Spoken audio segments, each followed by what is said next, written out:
എൻ്റെ പേര് സുമേഷ്. നടുവണ്ണൂരിനടുത്ത് കാവുന്തറയാണ് സ്വദേശം. ഞാൻ പൂനൂര് ഹൈസ്കൂൾ അധ്യാപകനായിട്ട് ജോലി ചെയ്യുന്നു.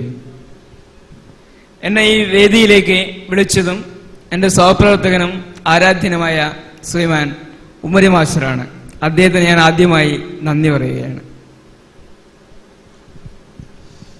ഇവിടെ പ്രതിപാദിക്കപ്പെട്ട ഒരു വിഷയമായിട്ടാണ് ഞാൻ ചോദിക്കുന്നത്. ഇസ്ലാം വിഗ്രഹാരാധനയ്ക്ക് പൂർണ്ണമായും എതിരാണോ? ഹിന്ദു പൂർണ്ണമായും വിഗ്രഹാരാധന ചെയ്യുന്നുണ്ട്. അത് ഒരിക്കലും തെറ്റാണെന്ന് പറയാൻ കഴിയുകയില്ല. കാരണം വിഗ്രഹം ഒരു പ്രതീകമായിട്ടാണ് ഹിന്ദു കാണുന്നത്. ഇവിടെ തന്നെ ഈ പ്രസംഗിക്കുന്ന ഈ കാര്യം ഓഡിയോയിൽ കൂടെ കേൾക്കുന്നതും CD-യിൽ കൂടെ അത് കണ്ട് ശ്രവിക്കുന്നതും തമ്മിൽ വ്യത്യാസമുണ്ട്. നേരിട്ട് കാണുന്നതും അത് കാണാതെ കേൾക്കുന്നതും ചെയ്യുമ്പോൾ വിഭിന്നതയുണ്ട്. അപ്പോൾ വിഗ്രഹം ഒരു പ്രതീകമായിട്ടാണ് ഹിന്ദു കാണുന്നത്. നാട്യശാസ്ത്രം, ഭരതമുനിയുടെ നാട്യശാസ്ത്രത്തിന് ശേഷമാണ് നൃത്തലാസ്യങ്ങൾക്ക് കൂടുതൽ പ്രാധാന്യം ഭാരതത്തിൽ വന്നത്. കാരണം കണ്ടുകൊണ്ട് പല രീതിയിലുള്ള വിഭിന്നങ്ങളായ താള ലയങ്ങൾ അതിൽ പ്രതിപാദിക്കപ്പെട്ടത് കൊണ്ട് ആസ്വാദനം എളുപ്പമായി. അതേപോലെയാണ് ഹിന്ദു ഈ ആരാധനയെ കാണുന്നത്. എന്നാൽ അറിയില്ല, എൻ്റെ പല മുസ്ലിം സുഹൃത്തുക്കളും ആരാധ്യരായ ബഹുമാനപ്പെട്ട പല മഹനീയരായ പല ആളുകളും ഹജ്ജിന് പോയിട്ടുണ്ട്. ഹജ്ജിന് പോകുന്ന കർമ്മത്തിൽ തലേ ദിവസം ഞാനും എൻ്റെ അച്ഛനും അമ്മയും ഒക്കെ പോയ ചരിത്രമുണ്ട്. കാരണം ഞാൻ ജനിച്ചു വളർന്നത് മുസ്ലിം സഹോദരങ്ങളായ ഒരുപാട് വ്യക്തികളുടെ ഇടയിലാണ്. എൻ്റെ നാട്ടിലുള്ള നാട്ടുപ്രമാണിയായിരുന്ന ഒരു ആചാര്യ ഏറ്റവും എൻ്റെ വീട്ടിൽ വന്ന് എൻ്റെ അച്ഛൻ്റെ അച്ഛനോട് സൗഹൃദം പുലർത്തി അവരൊന്നിച്ച് കേസിന് പോയി, ഒന്നിച്ച് തിരിച്ചു വന്ന് ഒന്നിച്ച് പിരിയുന്ന ഒരു വീട്ടിലാണ് ഞാൻ ജനിച്ചു വളർന്നത്. അതുകൊണ്ട് തീർച്ചയായും പല മുസ്ലിം സഹോദരങ്ങളുമായി എനിക്ക് നല്ല ബന്ധമാണ്. എന്നാൽ ഹജ്ജിന് പോയ പല ആളും പറഞ്ഞു കേട്ടിട്ടുണ്ട്, ഹജ്ജിന് പോയി തിരിച്ചു വരുമ്പോൾ സാത്താനെ കല്ലെറിയുക, അങ്ങനെ എന്തോ ഒരു പ്രക്രിയ നടക്കുന്നുണ്ടെന്ന്. അപ്പോൾ അർച്ചകൻ അമ്പലത്തിന്റെ ഉള്ളിൽ നിന്ന് വിഗ്രഹത്തിന് അർച്ചിക്കുന്ന പുഷ്പം അർച്ചിക്കുന്ന പോലെയുള്ള ഒരു ആരാധനയല്ലേ അത്? ഇതിന് പിന്നെ എന്താ ഒരു ചുംബിക്കുക, ഹജ്ജിന് പോയി വരുന്നത് അങ്ങനെ ചെയ്യുന്നു എന്ന് പറയുന്നത് കേൾക്കുന്നുണ്ട്. അപ്പോൾ ഇതും ഒരു ആരാധനയല്ലേ, ഒരു വിഗ്രഹാരാധനയുടെ മറ്റൊരു പ്രതീകമല്ലേ? അതേപോലെ ഹിന്ദു അമ്പലത്തിൽ കടക്കുമ്പോൾ അവന് ഉത്തരീയം കെട്ടുക എന്നൊരു ആചാരമുണ്ട്. അപ്പോൾ ഹജ്ജിന് പോയ അവിടെ ചെയ്യുമ്പോൾ അവിടെയുള്ള മുസ്ലിങ്ങളായ മഹത് വ്യക്തികൾ ഈ ഹിന്ദുക്കളായ ആളുകൾ ചെയ്യുന്നത് പോലെ ഉത്തരീയം കെട്ടുക എന്നൊരു പരിപാടിയും നടത്തുന്നുണ്ട് എന്ന് പറഞ്ഞു കേൾക്കുന്നുണ്ട്. അപ്പോൾ ഇതും വിഗ്രഹാരാധനയുടെ മറ്റൊരു പ്രതീകമല്ലേ? ഇത് വിഗ്രഹാരാധനയുടെ പ്രതീകമാണോ? ഇത് അമുസ്ലിമികമാണെങ്കിൽ എന്തുകൊണ്ട് ഇതിനെ എതിർക്കുന്നില്ല? പിന്നെ ഒരു ചോദ്യം, ഇപ്പോൾ ഇതിനോടനുബന്ധിച്ചുള്ള ചോദ്യമാണ്. പ്രസാദം കൊടുക്കുക എന്നത് ഹിന്ദുക്കളുടെ ഇടയിലുള്ള ഒരു ആചാരമാണ്. അപ്പോൾ അത് വിഗ്രഹാരാധനയുമായി ബന്ധപ്പെട്ട് വരുന്ന ഒരു സംഗതിയുമാണ്. വിഗ്രഹത്തിന് പ്രസാദം വെക്കുന്നു, അപ്പോൾ അത് പ്രസാദം യജ്ഞകൻ വരുന്ന ആളുകൾക്ക് കൊടുക്കുന്നു എന്നൊരു സംവിധാനം ഹിന്ദു മതത്തിലുണ്ട്. ഞാൻ ശബരിമലയിൽ പോയൊരു വ്യക്തിയാണ് വളരെ മുമ്പ്.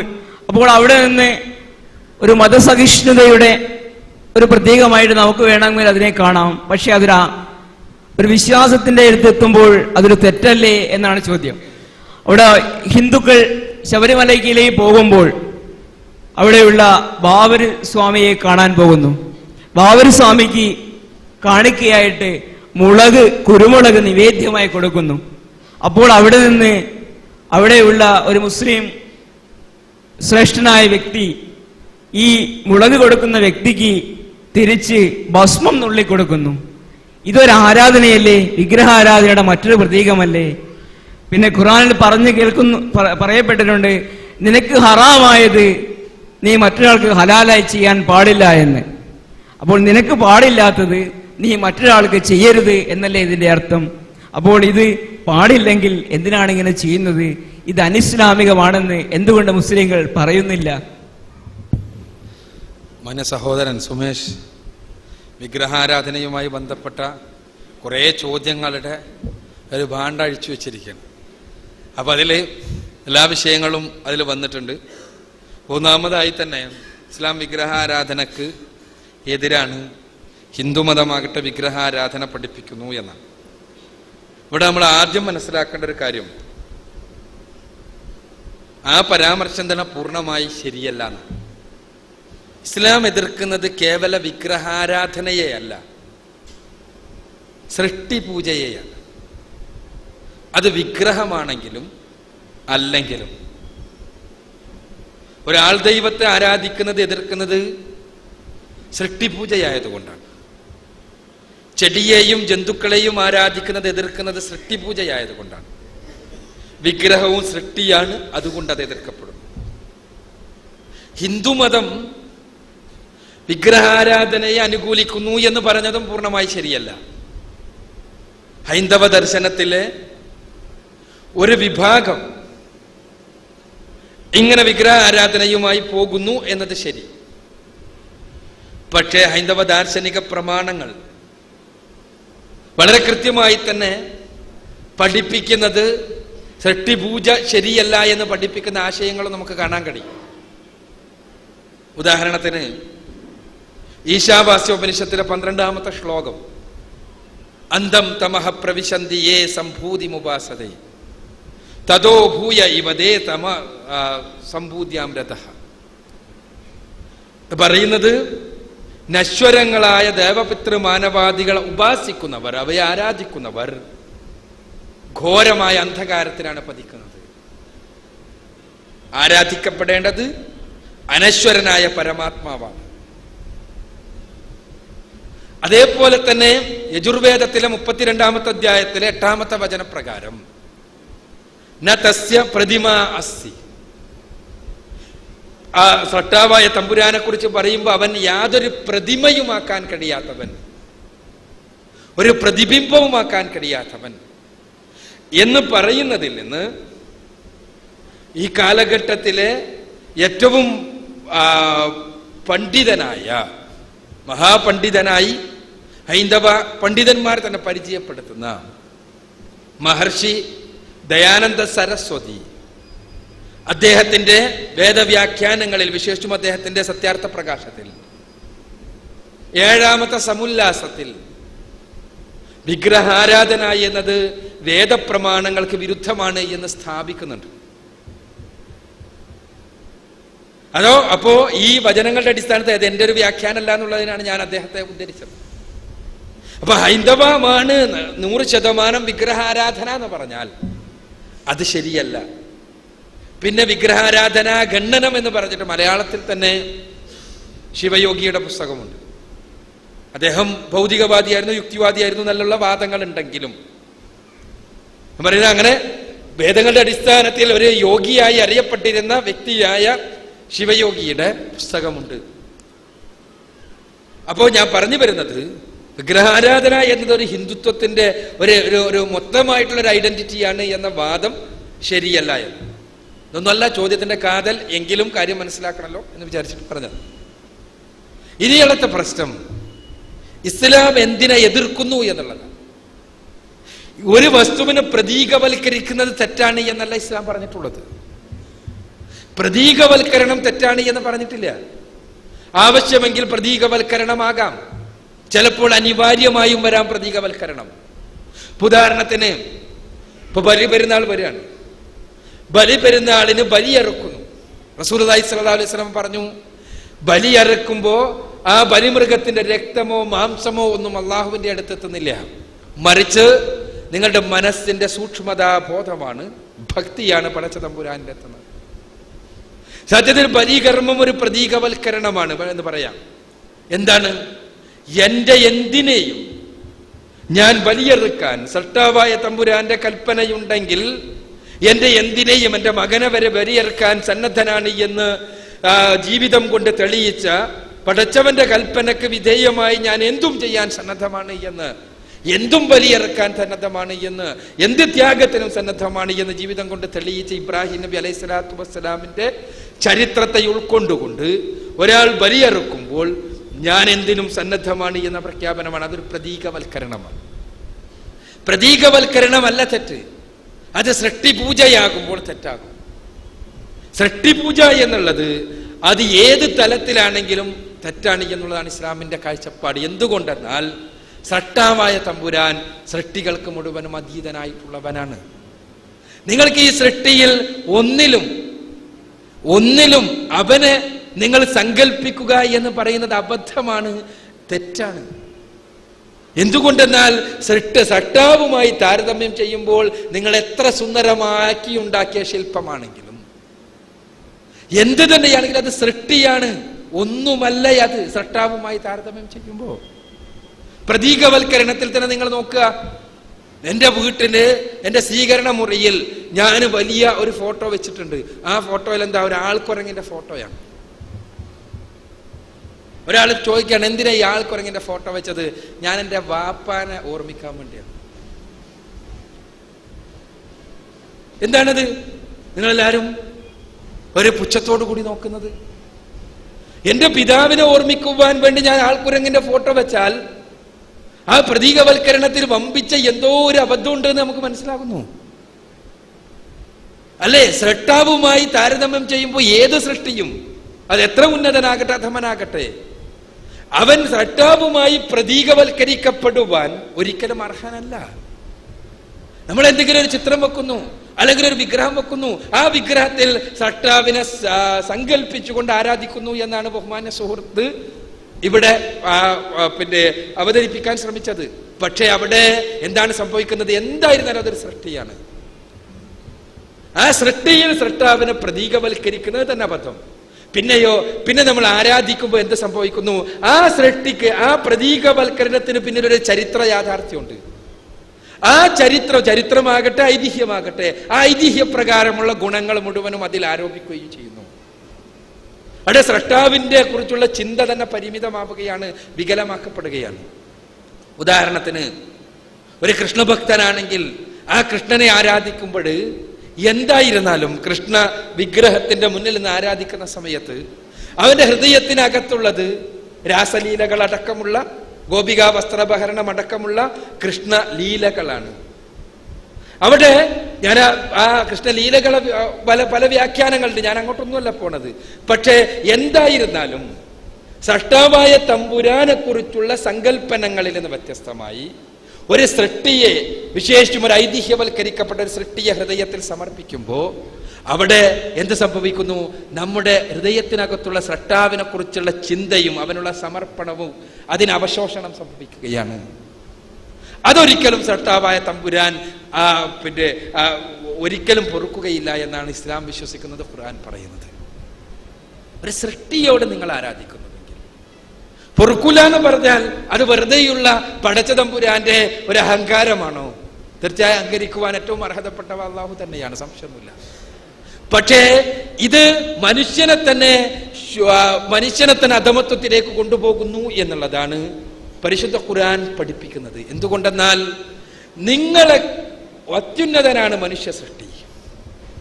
ആ ഉന്നതനായ മനുഷ്യ സൃഷ്ടി തലകുനിക്കേണ്ടത് സൃഷ്ടാവിന്റെ മുന്നിൽ മാത്രമാണ്. ഇസ്ലാമിന്റെ കാഴ്ചപ്പാട് അങ്ങനെയാണ്. സൃഷ്ടാവിന്റെ മുന്നിൽ മാത്രം. നിന്റെ ഹൃദയം അറിയുന്നവൻ, നിന്റെ മനസ്സിന്റെ ശരിയും തെറ്റും അറിയുന്നവൻ, നിന്റെ വേദനകളുടെ രഹസ്യം അറിയുന്നവൻ, നിന്റെ മനസ്സിന്റെ നാഥൻ, നിന്റെ ഹൃദയത്തിന്റെ നാഥൻ, നിനക്ക് എന്താണ് നന്മ എന്ന് കൃത്യമായി അറിയുന്നവൻ, നിനക്ക് എന്തൊക്കെയാണ് തിന്മ എന്ന് വ്യക്തമായി അറിയാവുന്നവൻ. നിനക്കറിയില്ല നിനക്കെന്താ നന്മ, നിനക്കറിയില്ല നിനക്കെന്താ തിന്മ എന്ന്. ചിലപ്പോൾ നീ നന്മ എന്ന് വിചാരിക്കുന്നത് നിനക്ക് തിന്മയാകും, നീ തിന്മ എന്ന് വിചാരിക്കുന്നത് നിനക്ക് നന്മയാകും. എന്നാൽ അത് കൃത്യമായി അറിയുന്നവന്റെ മുന്നിലാകണം നിന്റെ പ്രാർത്ഥന. നീ ചോദിക്കുന്നത് ചിലപ്പോൾ നിനക്ക് തിന്മയാകാം, നീ ആഗ്രഹിക്കുന്നത് നിനക്ക് തിന്മയാകാം, നീ ഇഷ്ടപ്പെടാതിരിക്കുന്നത് ആത്യന്തികമായി നിനക്ക് നന്മയാകാം. അതുകൊണ്ട് തന്നെ നിന്റെ ഹൃദയം അറിയാവുന്നവൻ, നന്മതിന്മകളുടെ കൃത്യമായ രഹസ്യമറിയാവുന്നവൻ, എല്ലാ കാര്യങ്ങളെക്കുറിച്ച് സൂക്ഷ്മമായി അറിയാവുന്നവൻ, അവന്റെ മുന്നിലാകണം നിന്റെ പ്രാർത്ഥന, നിന്റെ ആരാധന. അല്ലാത്തവർ എത്ര ഉന്നതരാകട്ടെ ആയിക്കൂടാ. അവരെ ബഹുമാനിച്ചോളൂ, ആദരിച്ചോളൂ, ആരാധിച്ചുകൂടാ. അവിടെയാണ് ബഹുമാന്യനായ സുഹൃത്ത് ഇവിടെ അദ്ദേഹത്തെ കൊണ്ട് കൊണ്ടുവന്നയാളെ കുറിച്ചും വേദിയിലിരിക്കുന്ന ആളുകളെ കുറിച്ചുള്ള ആരാധ്യൻ എന്ന് പറയുമ്പോൾ വെറൊരു പദപ്രയോഗമാണെങ്കിൽ പോലും ഒരു മുസ്ലിമിനെ സംബന്ധിച്ചിടത്തോളം വല്ലാത്ത ബുദ്ധിമുട്ട് തോന്നുന്നത് അവിടെയാണ്. എന്താന്ന് വെച്ചാൽ വേറൊന്നുമല്ല, ആരാധ്യൻ എന്ന് പറയുമ്പോൾ ഈ പ്രാർത്ഥന നിർഭരമായ കർമ്മമാണ് ആരാധനായത്വം. അതുകൊണ്ട് തന്നെ അത് സ്രഷ്ടാവായ തമ്പുരാൻ മാത്രമാണ് എന്നുള്ള വിശ്വാസമുണ്ട്. ഞാൻ പറഞ്ഞു വരുന്നത്, ആ സൃഷ്ടി അത് മുഹമ്മദ് നബിയാകട്ടെ, മുസ്ലിങ്ങൾ ഏറ്റവും ആദരിക്കുന്ന വ്യക്തിയാണല്ലോ, ആരാധിക്കപ്പെടുന്നത് മുഹമ്മദ് നബിയാണെങ്കിൽ അത് ശരിയല്ല എന്നുള്ള ഇസ്ലാമിലെ കാഴ്ചപ്പാട്. ശരിയല്ല എന്ന് മാത്രമല്ല, ഒരാൾ ശ്രീകൃഷ്ണനെ ആദരിക്കുമ്പോൾ അയാൾ മുസ്ലിമാണ്. ശ്രീകൃഷ്ണനെ ആരാധിക്കുവാൻ ആരംഭിക്കുമ്പോൾ അയാൾ ഇസ്ലാമിന് പുറത്തുപോയി. യേശു ക്രിസ്തുവിനെ ആദരിക്കുമ്പോൾ അയാൾ മുസ്ലിമാണ്. യേശുവിനെ ആരാധിക്കുവാൻ ആരംഭിക്കുമ്പോൾ ഇസ്ലാമിന് പുറത്തുപോയി. ഇതേപോലെ തന്നെ മുഹമ്മദ് റസൂലുള്ളാഹി സ്വല്ലല്ലാഹു അലൈഹി വസല്ലമയെ ആദരിക്കുന്നവൻ മുസ്ലിമും ആരാധിക്കുന്നവൻ ഇസ്ലാമിന് പുറത്തുമാണ്. ആരാധന എന്നത് പ്രതീകവൽക്കരണമല്ല, മറിച്ച് പ്രാർത്ഥന നിർഭരമായ കർമ്മങ്ങളാണ്. ആരാധിക്കപ്പെടുന്നവനിൽ നിന്ന് അഭൗതികമായ സഹായമോ അതല്ലെങ്കിൽ ദോഷം തടുക്കൽ അതല്ലെങ്കിൽ എന്തെങ്കിലും ആഗ്രഹിക്കുമ്പോഴാണ് അത് പ്രാർത്ഥനയായി തീരുന്നത്. ആ പ്രാർത്ഥനയാണ് ആരാധനയുടെ മജ്ജ. നമുക്കറിയാവുന്നതാണ്, അത് വിശദീകരിക്കേണ്ട ആവശ്യമില്ല. ഒരു ഡോക്ടറോട് നമ്മൾ പോയിട്ട് അസുഖം മാറണമെന്ന് പറയുന്നതും ഒരു ദേവീ ക്ഷേത്രത്തിലോ അതല്ലെങ്കിൽ അതേപോലെയുള്ള സ്ഥലങ്ങളിലോ പോയി ഇതേ കാര്യം പറയുന്നതും തമ്മിലുള്ള വ്യത്യാസം അതാണല്ലോ പ്രാർത്ഥനയും സാധാരണ അർത്ഥനയും തമ്മിലുള്ള വ്യത്യാസം. അപ്പൊ ഞാൻ പറഞ്ഞു വരുന്നത്, ഇസ്ലാം ഒരിക്കലും പ്രതീകവൽക്കരണം എന്നത് അതേപോലെ തെറ്റാണ് എന്ന് പറഞ്ഞിട്ടില്ല. വിഗ്രഹാരാധന പ്രതീകവൽക്കരണമായത് കൊണ്ടല്ല തെറ്റാകുന്നത്, മറിച്ചത് സൃഷ്ടി പൂജയായത് കൊണ്ടാണ്. ഇനി മക്കയുമായി ബന്ധപ്പെട്ട കാര്യം, അത് പറയുമ്പോൾ ആമുഖമായൊരു കാര്യം പറയേണ്ടതുണ്ട്. എൻ്റെ സുഹൃത്ത് ആമുഖം പറഞ്ഞതുകൊണ്ട് എന്താണത്? ഹജ്ജിന് പോകുമ്പോ അപ്പോൾ പോലും പരസ്പരമുള്ള സൗഹൃദം പുതുക്കിയിരുന്ന നല്ല ഭൂതകാലത്തിന്റെ ആ ഓർമ്മകളെ തിരിച്ചു കൊണ്ടുവരാൻ, ഓർമ്മകളായിട്ടല്ല ജീവസുറ്റ വസ്തുതകളായി തിരിച്ചു കൊണ്ടുവരാൻ നമ്മുടെ സമൂഹത്തിന് കഴിയേണ്ടതുണ്ട്. അതിന് സൃഷ്ടിപരമായ സംവേദനങ്ങളും സംവാദങ്ങളും നടക്കേണ്ടതുണ്ട് എന്നുള്ള കാര്യം അടിവരയിട്ടുകൊണ്ട് ഞാൻ സൂചിപ്പിക്കുകയാണ്. നമ്മളത് മറന്നു പോവുകയാണ് പലപ്പോഴും. തീർച്ചയായും വിഗ്രഹാരാധകനായ ഒരാൾക്ക് അത് ശരിയെന്ന് വിശ്വസിക്കാൻ സ്വാതന്ത്ര്യമുണ്ട്, അതനുസരിച്ച് ചെയ്യാനും സ്വാതന്ത്ര്യമുണ്ട്. തെറ്റി എന്ന് വിശ്വസിക്കുന്നവർക്ക് അങ്ങനെ വിശ്വസിക്കാനും അതനുസരിച്ച് പ്രവർത്തിക്കാനും സ്വാതന്ത്ര്യമുണ്ട്. പക്ഷെ അത് ശത്രുതയിലേക്ക് നയിക്കുന്ന ഒരു തലത്തിൽ ഒരിക്കലും എത്തിക്കൂടാ. അത് തടഞ്ഞു വെക്കാനും നമ്മുടെ പൂർവ്വഗാമികൾ ചെയ്തതുപോലെ, നമ്മുടെ മുൻഗാമികളെ പോലെ നമുക്ക് സൗഹൃദത്തോട് സഹോദര്യത്തോടു കൂടി കാര്യങ്ങൾ ചർച്ച ചെയ്യാനും കഴിയണം. ഇനി എന്താണ് പ്രശ്നം? മക്കയിൽ ഒരുപാട് പ്രതീകവൽക്കരണങ്ങളുണ്ട്, പക്ഷെ ഒന്നിനോടുമുള്ള ആരാധനയില്ല. പ്രതീകവൽക്കരണങ്ങൾ, ഹജ്ജുമായി ബന്ധപ്പെട്ട ഒരുവിധം കർമ്മങ്ങളെല്ലാം പ്രതീകവൽക്കരണമാണ്. ത്യാഗത്തിന്റെ, പ്രയാസത്തിന്റെ, അതോടൊപ്പം തന്നെ സൃഷ്ടാവിനെ മാത്രം ആരാധിക്കേണ്ടതിന്റെ ആവശ്യകതയെ എല്ലാം കുറിക്കുന്ന പ്രതീകവൽക്കരണം. ഉദാഹരണത്തിന് ഇവിടെ പറഞ്ഞ ഹജറുൽ അസ്വദ് ചുംബിക്കുന്നത് തന്നെ. ഹജറുൽ അസ്വദിനെ കഴിയുമെങ്കിൽ ഹജ്ജിന് പോയ ആൾ ചുംബിക്കും, ചുംബിച്ചിട്ടില്ലെങ്കിൽ ഹജ്ജ് പൂർണ്ണമാകും, എങ്കിലും കഴിയുമെങ്കിൽ ചുംബിക്കും. ആ ചുംബിക്കുമ്പോൾ ഹജറുൽ അസ്വദിനോടൊരു പ്രാർത്ഥന ഹൃദയത്തിനകത്തുണ്ടെങ്കിൽ, ഹജറുൽ അസ്വദ് എന്ന് പറഞ്ഞാൽ അവിടെയുള്ള ആ കഅബാലയത്തിന് മുകളിലുള്ളൊരു ഒരു കല്ല് മാത്രമാണ്. അതിനോടൊരു പ്രാർത്ഥനയുണ്ടെങ്കിൽ, കഅബാലയത്തോടൊരു പ്രാർത്ഥനയുണ്ടെങ്കിൽ അത് തെറ്റാണ്, യാതൊരു സംശയവുമില്ല, യാതൊരു സംശയവുമില്ല എന്നുള്ളതാണ് സത്യം. അതേ വളരെ വ്യക്തമായി രണ്ടാം ഖലീഫ ഉമർ റളിയല്ലാഹു അൻഹു ഇതിനെ ചുംബിച്ചപ്പോ പറഞ്ഞു, ചുംബിച്ചു അദ്ദേഹം, പ്രവാചകന്റെ മാതൃകയിൽ ഉൾക്കൊണ്ടിട്ട് പറഞ്ഞു അദ്ദേഹം, കല്ലേ, നിനക്ക് യാതൊന്നും ചെയ്യാൻ കഴിയില്ല എന്ന് എനിക്കറിയാം, നിനക്കൊരു ഉപദ്രവവും ചെയ്യാൻ കഴിയില്ല, നിനക്കൊരു ഉപകാരവും ചെയ്യാൻ സാധ്യമല്ല, പിന്നെ ഞാനിത് ചെയ്യുന്നത് എന്തിനാ? എന്റെ പ്രവാചകൻ അത് ചെയ്ത് കാണിച്ചു തന്നു, അതുകൊണ്ട് ഇവിടെ പ്രതീകവൽക്കരണത്തിനപ്പുറത്ത് സമർപ്പണത്തിന്റെ ഒരു തലം വരികയാണ്. ഇസ്ലാം എന്ന് പറഞ്ഞാൽ തന്നെ സമർപ്പണമാണ്. നിങ്ങൾക്കറിയാം, ഇസ്ലാം സമർപ്പണമാണ്. ആ സമർപ്പണമാണ് ഇസ്ലാമിലെ കർമ്മങ്ങൾ മുഴുവനും പ്രകടിപ്പിക്കുന്നത്. അപ്പോൾ നമസ്കരിക്കുന്നു, നമസ്കാരത്തിൽ ആദ്യം കൈ കെട്ടുന്നു, പിന്നെ കുമ്പിട്ട് നിൽക്കുന്നു, പിന്നീട് എഴുന്നേറ്റ് നിൽക്കുന്നു, പിന്നീട് സാഷ്ടാംഗം നമിക്കുന്നു, പിന്നെ ഇരിക്കുന്നു, പിന്നീട് സാഷ്ടാംഗം നമിക്കുന്നു, പിന്നെ എഴുന്നേറ്റ് നിൽക്കുന്നു. ഇതെല്ലാം എന്തിനാ? ഇതെല്ലാം എന്താ അതിന്റെ അർത്ഥം? ഇതെല്ലാം എന്തുകൊണ്ടാണ് ചെയ്യണേ? ഇതിന് ഉത്തരം പടച്ചോൻ ഇങ്ങനെ ചെയ്യാൻ പറഞ്ഞു, അങ്ങനെ ചെയ്യുന്നു എന്നാണ്. പടച്ചോൻ നിൽക്കാൻ പറഞ്ഞപ്പോ നിൽക്കുന്നു, കിടക്കാൻ പറഞ്ഞപ്പോ കിടക്കുന്നു, ഇരിക്കാൻ പറഞ്ഞപ്പോ ഇരിക്കുന്നു, കുമ്പിടാൻ പറഞ്ഞപ്പോ കുമ്പിടുന്നു, സാഷ്ടാംഗം നമിക്കാൻ പറഞ്ഞപ്പോ സാഷ്ടാംഗം നമിക്കുന്നു എന്നാണ് ഉത്തരം. അതെന്താ? അങ്ങനെ പടച്ച തമ്പുരാൻ എന്തു പറഞ്ഞാലും അത് അതേപോലെ ചെയ്യാൻ ജീവിതത്തെ തന്നെ പടച്ചവനെ സമർപ്പിക്കാൻ സന്നദ്ധമാണ് എന്നതിന്റെ പ്രഖ്യാപനമാണ് നമസ്കാരം. ഇതേപോലെ തന്നെയാണ് വ്രതാനുഷ്ഠാനം, ഇതേപോലെ തന്നെയാണ് സക്കാത്ത്. ഇതിന്റെ ഏറ്റവും പൂർണ്ണമായ രൂപമാണ് ഹജ്ജ്. ആ ഹജ്ജിൽ സംഭവിക്കണം എന്താ? പടച്ചോൻ പറഞ്ഞു എന്ന കാരണത്താൽ അത് ചുംബിക്കുന്നു, പടച്ചോൻ പറഞ്ഞു എന്ന കാരണത്താൽ അതിൽ ചുറ്റും നടക്കുന്നു, പടച്ചോൻ പറഞ്ഞു എന്ന കാരണത്താൽ കല്ലെറിയുന്നു. പിശാചിനെ കല്ലെറിയാൻ അങ്ങോട്ട് പോകേണ്ട വല്ല കാര്യമുണ്ടോ? പിശാച് എന്ന് പറഞ്ഞാൽ എല്ലായ്പ്പോഴും എല്ലായിടത്തും ഉണ്ട് എന്നാണ് നമ്മൾ മുസ്ലിമിന്റെ വിശ്വാസം. എന്താണ്? ഏത് സമയത്തും പിശാച് മനുഷ്യരെ വഴിതെറ്റിക്കുവാനുള്ള പാത്ത് നിൽക്കുകയാണ്, അല്ലേ? അപ്പോ മക്കയിലേക്ക് പിശാചിനെ തെരഞ്ഞു പോകേണ്ട കാര്യമില്ല, ഇവിടുന്ന് എറിഞ്ഞാൽ പോരെ. കല്ലെടുത്ത് എറിഞ്ഞിട്ട് പോണ ഒരു പിശാചാണെങ്കിൽ ഇവിടുന്ന് എറിഞ്ഞാൽ മതി. ഇവിടെ എന്താണെന്ന് വെച്ചാൽ അവിടെ പൈശാചിക പ്രേരണകളിൽ നിന്ന് പൂർണ്ണമായി സംരക്ഷിച്ച് നിർത്തുവാനുള്ള ജീവിതാഭിലാഷത്തിന്റെ ഭാഗം എന്നുള്ള നിലക്ക് എന്നെ സുഹൃത്ത് പറഞ്ഞ പോലെ പ്രതീകവൽക്കരണം നടക്കുന്നു. പക്ഷേ ആ കല്ലിനോട്, എറിയുന്ന കല്ലിനോട് ഒരു പ്രാർത്ഥന ഉൾക്കൊള്ളുന്നുവെങ്കിൽ അത് വിഗ്രഹാരാധനയാകുമായിരുന്നു. അങ്ങനെയില്ല, ഒരു രംഗത്തുമില്ല. പ്രാർത്ഥനയുണ്ടാകുമ്പോഴാണ് ആരാധനയാകുന്നത്. ഇസ്ലാം സൃഷ്ടികർത്താവായ തമ്പുരാനെയല്ലാത്ത മറ്റൊന്നിനെയും ആരാധിക്കാൻ പാടില്ല എന്ന് പറയുന്നു. ഇനി അടുത്ത അതിന്റെ ഉപചോദ്യമായി വന്നത് നമ്മുടെ ശബരിമലയിൽ പോകുമ്പോൾ വാവർ സ്വാമിയുടെ പ്രസാദാണ്. ഇസ്ലാമുമായി യാതൊരു ബന്ധവുമല്ല അതിന്. ഈ വാവർ സ്വാമി എന്നതിന് ഒരു സങ്കല്പമാണ്. ശബരിമല അയ്യപ്പൻ ഉള്ള കഥയിലെ ഒരു വ്യക്തിത്വം, അത് പിന്നെ ഐതിഹ്യത്തോടനുബന്ധിച്ച് കടന്നു വന്നിട്ടുള്ള, അതിന് ബൗദ്ധ സ്വാധീനമാണ് സത്യത്തിൽ ആ കഥക്ക് ഒരുപാടുള്ളത്. നിങ്ങൾ പരിശോധിച്ചാൽ കാണാൻ കഴിയും. ഞാൻ അങ്ങോട്ട് പോവല്ല, ഒരു ചോദ്യോത്തരത്തിന്റെ പരിധിയിൽ നിന്ന് ഒരുപാട് മുന്നോട്ട് പോകും. അപ്പോൾ ഉള്ളതെന്താണെന്ന് വെച്ചാൽ, ഒരു മുസ്ലിമിനെ സംബന്ധിച്ചിടത്തോളം ഈ രൂപത്തിലുള്ള ആചാരങ്ങൾ ഏത് മുസ്ലിം ചെയ്താലും തെറ്റാ. മുസ്ലിം ചെയ്തു എന്നുള്ളതുകൊണ്ട് ഒരു കാര്യം ശരിയാവില്ല. ആചാരം എന്നുള്ളത് സൃഷ്ടിപൂജയുമായി ബന്ധപ്പെട്ട വാവർ സ്വാമിയെ പൂജിക്കുകയാണെങ്കിലും അത് മുസ്ലിം സ്വാമിയാണ്, അതുകൊണ്ട് കുഴപ്പമില്ല, അത് ശബരിമലക്ക് എത്തുമ്പോൾ മാത്രമാണ് കുഴപ്പം എന്നുള്ള ഒരു തലമൊന്നും ഇസ്ലാമിലില്ല. മദ്യപിക്കുന്നത് ഹിന്ദുവായാലും മുസ്ലിം ആയാലും ഒരേപോലെയാകുന്നത് പോലെ തന്നെ ഇത് സൃഷ്ടിപൂജ എന്നുള്ളത് ആര് ചെയ്താലും, അത് പുരോഹിതനായാലും സാധാരണക്കാരനായിരുന്നാലും എല്ലാം അത് തെറ്റാണ്, യാതൊരു സംശയവുമില്ല. സുഹൃത്തിന്റെ നിരീക്ഷണം ആ കാര്യത്തിൽ വളരെ കറക്റ്റാണ് എന്നാണ് സൂചിപ്പിക്കാൻ.